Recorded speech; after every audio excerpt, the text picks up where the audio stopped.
بالاخره کارهای ثبت نام دانشگاهمون هم تموم شد. با این اکیپی که ما داریم همه دخترها عاشق ما میشن. به نظر که داره خوب پیش میره. قرار شد به بهونه پروژه دانشگاه بریم کافی شاپ صحبت کنیم. خب بچه‌ها بشینید تو ماشین بریم.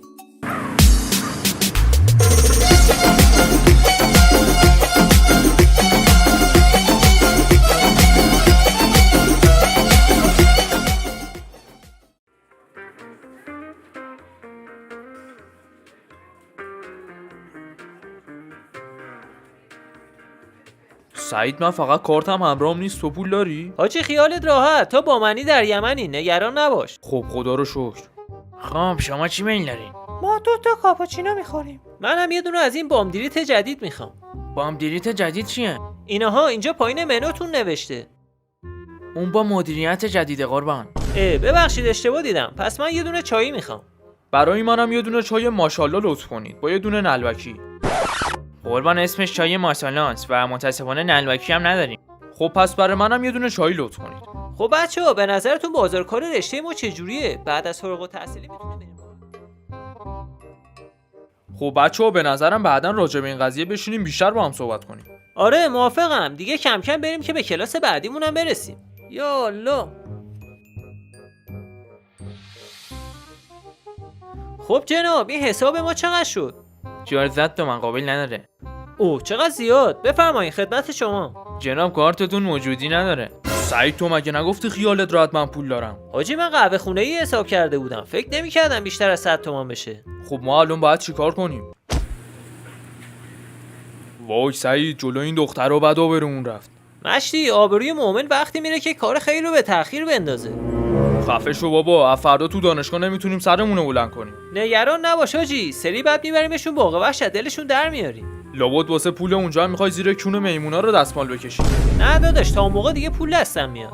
زمینه هم باید طی بکشین. تنها شده پول 2 تا کاپوچینو. خوب شد چای ماشاءالله سفارش ندادم.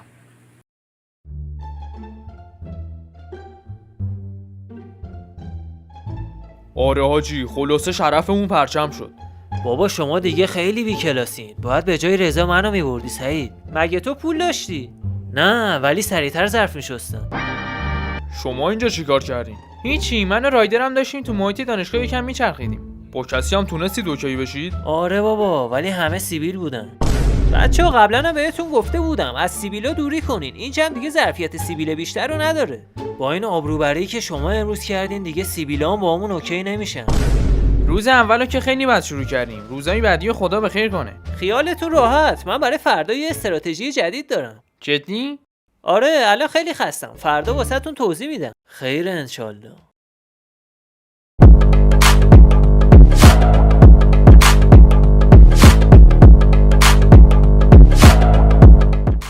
بچه‌ها میگم امروز خیلی پیاده روی کردیم ها. پیاده اومدن دانشگاه هم مزیتای خودشو داره. آره دیگه حداقل زیر صندلی قایم نمیشیم تا دانشگاه.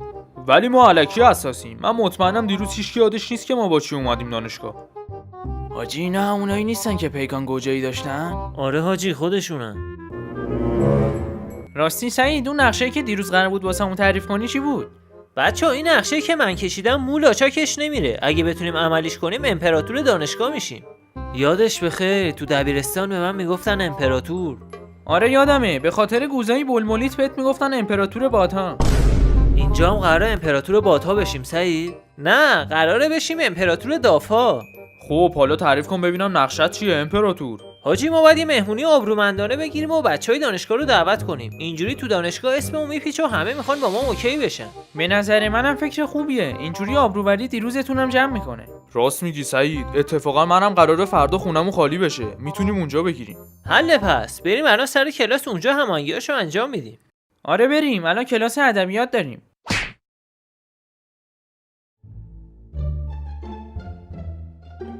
خب بچه‌ها این ضرب المثل‌هایی که باهاتون کار کردم و حتما حفظ کنید. تو امتحانتون میاد. رایدر ببین میتونی هم مجید اینا برای فردا بانداشونو بگیری؟ بذار امشب میرم قهوه خونه ازش میپرسم. هی شما که ته کلاس دارید صحبت میکنید بلند شو این ضرب المثل معنی کن ببینم. بله استاد بفرمایید. میازار موری که دانه کش است یعنی چی؟ توضیح بده. آخه استاد چجوری بگم؟ یعنی اینکه هر چیزی که تو ذهنتون هست رو بگید. یعنی اینکه داخل چاقال سری که تو کونه خودشه رو واسه چی انگول میکنی؟ یه جورایی درست گفتید ولی ادبیات اشتباهی انتخاب کردید. شما بشینید، بغل دستیتون که صحبت میکرد بلند شه. در خدمتم استاد. خب شما این ضرب المثل رو معنی کنید. هر کس بامش پیش، برفش پیش. استاد اجازه بدید سوالتون رو با یه مثال توضیح بدم. خیلی هم عالی، بفرمایید. استاد توی قلیون شما هرچی طعم سنگین تری بکشی سردرد بیشتری میگیری. راست میگه.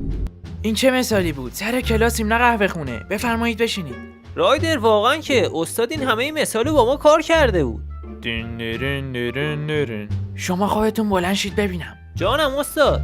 یه مؤخر کندرم غنیمته یعنی چی؟ استاد یعنی شما از رایدر یه نخ سیگارم بتونی بگیری شاهکار کردی. واقعا نمیدونم چی بهتون بگم. استاد هر چی تو ذهنتون هست رو بگید. خب پس ستاییتون سیکتیر بفرمایید بیرون.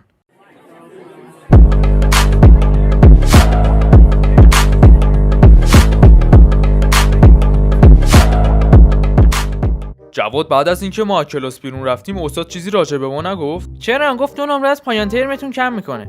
ای بابا ما که همه جواباشو درست دادیم. آره خیلی. ولش کنید به قول گفتنی یه روز بخور نون و تره بعدش بخور نون و کره. خب الان چه ربطی داشت؟ یعنی اینکه کره کردم یزیدا که غذا میخوریم. تو هم که دائم الکره ای. حالا اینا رو ول کنید. سعید مهمونی فردا رو چیکار کنیم؟ حاجی از الان دیگه باید بریم بچهای دانشگاهو دعوت کنیم. ایول ردیفه.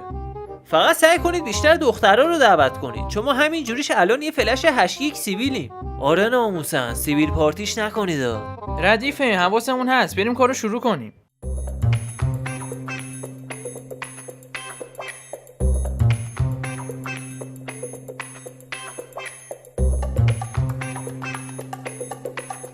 خب دیگه بچه‌ها فکر کنم به اندازه کافی دعوت کردیم. آره دیگه بیشتر از این تو خونه جا نمیشیم. خب کار بعدیمون چیه سعید؟ حاجی یه چند تا باند نیاز داریم واسه موزیکا و بریم اونا رو اوکی کنیم. سلاطین من به مجید یه زنگ زدم گفت بانداشو فروخته. ای بابا با این حساب فقط یه گزینه مونده واسمون.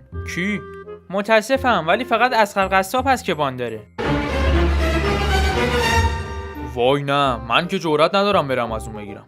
حاجی من یه دفعه قبلا براش اشتباه اس فرستادم تا یه ماه واسم قلبای رنگی میفرستاد. بچه‌ها ولی دیگه چاره‌ای نداریم. راه بیفتین سریعتر بریم باندا رو بگیریم. آره یه اسنپ بگیریم دم خونه ما بریم ماشینو ورداریم.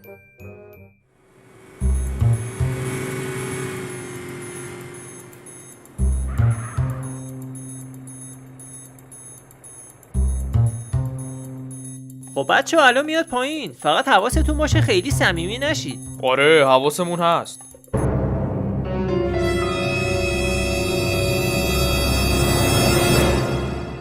سلام زالزالکا، حالتون چطوره جیگرکا؟ خیلی ممنون، خوب هستید شما؟ فدای تو، حالا چرا نیومدید بالا نازکا؟ دست شما درد نکنه ما همینجا راحتیم. حقیقتش اومده بودیم بانداتون رو ازتون قرض بگیریم. حالا باندم نخواستید خونه دارم بادکنکا. دمت گرم عشقی بادکنک خریدیم. همون باندا کار ما رو راه میندازه. حداقل میومدید خونه یه سر میزدید به این جیرجیرکا. نترسید نمیگیرن گازگازکا. بچه‌ها یه وقت نخورید گولگولکا. حقیقتش ما الان یکم دیرمون شده. ممنون میشم اگه الان بانداتون رو به ما بدین.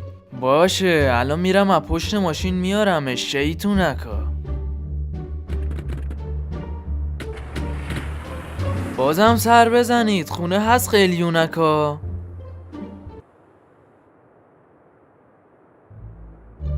خدا رو شکر باندا هم به خیر گذشت. آره داشتیم لاکار میرفتیم. تقریبا همه چیمون برای فردا آماده است ولی یه چیز مهم رو فراموش کردیم. چی؟ خریدای خود مهمونی رو نکردیم. اوضاع مالی هممون هم که خرابه. آره منم تازه پول دانشگاهو دادم خالیم. نگران خریدا نباشید گداها. عزیزا من اونا رو اوکی میکنم. باورم نمیشه دارم خواب میبینم. تو مگه پول داری رایدر؟ خدا کریمه شما نگران نباشید. ایول با این حساب دیگه مشکلی نداریم. چیزی نمونده که امپراتور دافا بشیم. رایدر فقط جان زیدتی همون برو. راست میگه امیر کبیر که نیستی بخوان تو همون ترورت کنن. برو یه دوش بگیر. زر نزنید با همین 2 هفته پیش همون بودم. فقط بچه‌ها فردا یکیتون بیاد کمک من خونه رو تمیز کنیم. من که فردا باید برم وسیله ها رو بگیرم. سنگ خورد من فردا میام کمکت. ردیفه پس فردا میرینمتون.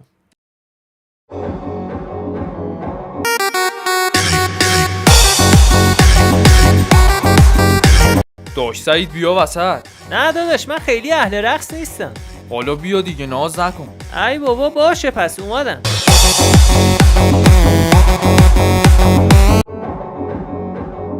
حاجی عجب گویی خوردیم به این یه تعارف زدیم بیاد وسط. آره بابا حالا یزید دیگه کنار نمیاد. داداش ببخشید بازم هایپ دارین؟ نه شرمندتم، هایپا تموم شد. ای بابا. عذر میخوام بازم هایپ هستش. بله خانوم، تو فریزر گذاشتم تگریشه، برید بردارید. میخواید من براتون باز کنم؟ نه ممنونم. بچه‌ها چرا اومدید کنار؟ آخه بعضیا داشتن هلیکوپتری میزدن جا واسه ما نبود. ببخشید آقا جواد شمایین؟ آره خودمم، بفرمایید. اون دوستم که اونجاست از شما خوشش اومده. چی شد؟ مطمئنین همین جوادو میگین؟ بله. آخه منم تو خونه جواد صدا میکنم. نه همین ایشونو گفتن که کلاه داره. دیدین دارین اشتباه میکنین؟ احتمالاً منظورشون من بودم، آخه منم کلاه دارم. نه خیر ایشونو گفتن که رکابی تنشونه. بچه‌ها این زایه بازی‌ها چیه در میارین؟ بله خانم منظور دوستتون من بودم، چون منم همیشه رکابی تنم میکنم. دقت کنی یه تچره‌ای هم از جواد دارم. شما به چرت و پرتای اینا گوش نکنید. جواد خودم هستم. رایدر یا میای پایین پول منو میدی یا مهمونی‌ها رو سرت خراب میکنم. باز چه غلطی کردی رایدر؟ رایدر عوضی، تو مگه نگفتی پول چیزایی که ازمون خریدی و تا شب بهمون میدی؟ عجب آدم بی‌آبرویی هستی. میذاشی چیزایی که خوردیم به فاضلاب میرسید بعد میومدی دنبالش. رایدر داستان چیه؟ تو که میگفتی من پولشو جور میکنم. حاجی قرار بود از اسنپ در بیارم، ماشینم خراب شد نتونستم کار کنم. حقیقتش ما 4 تا رو هم الان ان تو بساطمون نیست. شما ظرفی چیزی ندارید ما بشوریم؟ آره بچه‌ها رزومه‌شون هم قویه. نه ولی به جاش میتونیم یه کار دیگه بکنیم. چه کاری؟ مهمونی امشبتون واسه ما میشه. اون که قدمتون رو چش، بفرمایید بالا. خریداشم که خودتون کردین. ما میایم بالا ولی شما این پایین میمونی. ولی این که نامردیه. به نظر داره خیلی بهشون خوش میگذره. دیگه مزه ها رو که خودمون خریده بودیم، کاش اونا رو بهمون میدادن. انصاف تو شکر. زالزالکا این پایین چی کار میکنید جیگرکا؟ همینو کم داشتیم فقط.